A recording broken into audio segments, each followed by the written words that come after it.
आप देख रहे खबर तो समझिए और आपके साथ मैं हूं विवेक। सबसे पहले बात रांची हिंसा और उससे जुड़े नए खुलासे की। रांची में अब शांति है, शहर में जिंदगी बहाल होने लगी, लेकिन झारखंड समेत पूरे देश के मन में यह सवाल अभी भी कायम है कि 10 जून को जुमे की नमाज के बाद हिंसा की प्लानिंग किसकी थी? किसने नमाजियों के हाथ में पत्थर थमाए? रांची की शांति किसने छीनी? जाहिर है समय के साथ अब परतें खुल रही हैं और इसी बीच रांची हिंसा पर सबसे बड़ा खुलासा भी सामने आया। रिपोर्ट देखिए फिर समझिए। रांची में अब शांति शांति है। एक सन्नाटे के बाद अब सड़कों पर चहल पहल है। इंटरनेट सेवा के साथ साथ शांति बहाल हो चुकी है। लेकिन 10 जून को रांची की सड़कों पर जो बलवा हुआ, उसके हर छेद को बारीकी से देखा जा रहा है।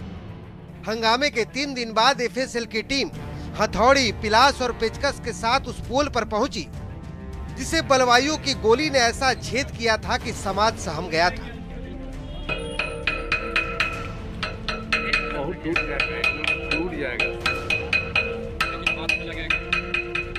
कभी पेचकस से खोदकर तो कभी पिलास और हथौड़ी से ठोककर।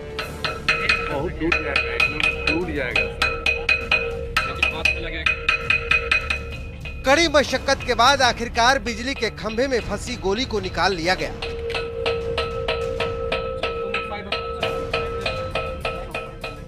यही वो गोली है जो पिछले 3 दिनों से इस पोल के साथ साथ तंत्र के गले में फंसी हुई थी। एफएसएल की टीम खंभे से गोली निकालकर अपने साथ ले गई है।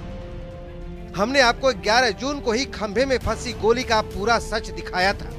उपद्रवियों द्वारा फायरिंग की गई है, तो ये जो गोली है वो पूरे इस पोल से आर पार हो गई है। यानी जो उपद्रवी थे उनके पास पत्थर के साथ साथ फायरिंग के भी सारे इक्विपमेंट्स थे और उन्होंने बाकायदा यहाँ पे फायरिंग भी की है। और इस बात की तस्दीक जो है, ये पोल में ये जो गोली के निशान है और जिस तरह से गोली आर पार हो गई है, वो इस बात की तस्दीक करी है।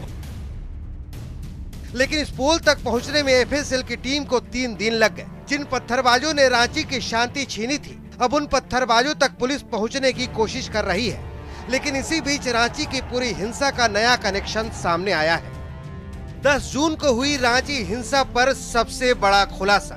वासेपुर गैंग नाम से बनाया गया था व्हाट्सएप ग्रुप। व्हाट्सएप ग्रुप के जरिए हुई थी हिंसा की प्लानिंग। एक व्हाट्सएप ग्रुप बनाया गया है और उसके बारे में ये बताया जा रहा है कि वासेपुर गैंग के नाम से इस ग्रुप के अंदर लोगों को इकट्ठा करने की मैसेज आदान प्रदान की गई है। अब जो जिला प्रशासन है, पुलिस के लोग हैं, वो इस बात की पड़ताल में लगे हैं कि इस वासेपुर गैंग का एडमिन कौन है और ये सारी चीजों के पीछे कितने लोगों के हाथ हैं। जो अभी जानकारी आ रही है, हालांकि ये शुरुआती जानकारी जरूर है, लेकिन कहीं ना कहीं जो पुलिस के अधिकारी हैं वो वासेपुर गैंग व्हाट्सएप ग्रुप के बारे में पड़ताल करने में जुट गए हैं और खासकर उसके एडमिन की तलाश की जा रही है। उसकी क्या भूमिका हो सकती है, इस ग्रुप में जितने सदस्य थे उनकी क्या भूमिका इस पूरे घटनाक्रम में रही, इन सारी बातों की पड़ताल की जा रही है। बहरहाल रांची में 10 जून को उपद्रव के बाद स्थिति तेजी से सामान्य हो रही है। कई इलाकों से धारा 144 हटा ली गई है। एसआईटी भी पूरे मामले की जाँच कर रही है। लेकिन सवाल अब भी कायम है कि पत्थरबाजों के हाथ में किसने थमाए थे पत्थर। जुमे की नमाज के बाद विरोध का प्लान किसका था? रांची से न्यूज़ 18 के लिए ओम प्रकाश और अविनाश कुमार की रिपोर्ट।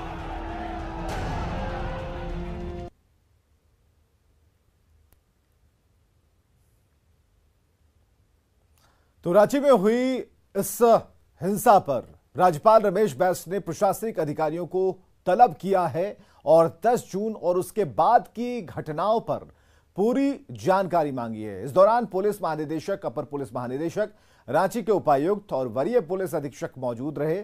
राज्यपाल ने अधिकारियों से वो सवाल पूछे जो हर व्यक्ति जानना चाहता है। आप भी ये देखिए कि वो 10 सवाल हैं क्या। सवाल नंबर 3 तक हम पहुंच गए। 4 ये हैं कि जुलूस के संचालन के दौरान कितने सुरक्षाकर्मी और दंडाधिकारी वहां उपस्थित थे।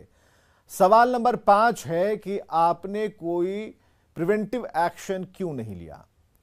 सवाल नंबर 6 क्या है? सवाल नंबर 6 राज्यपाल ने पूछे, आपने वाटर कैनन, रबर बुलेट्स, आंसू गैस का इस्तेमाल क्यों नहीं किया। सवाल नंबर 7 है कि अभी तक कितनी गिरफ्तारियां हुई हैं।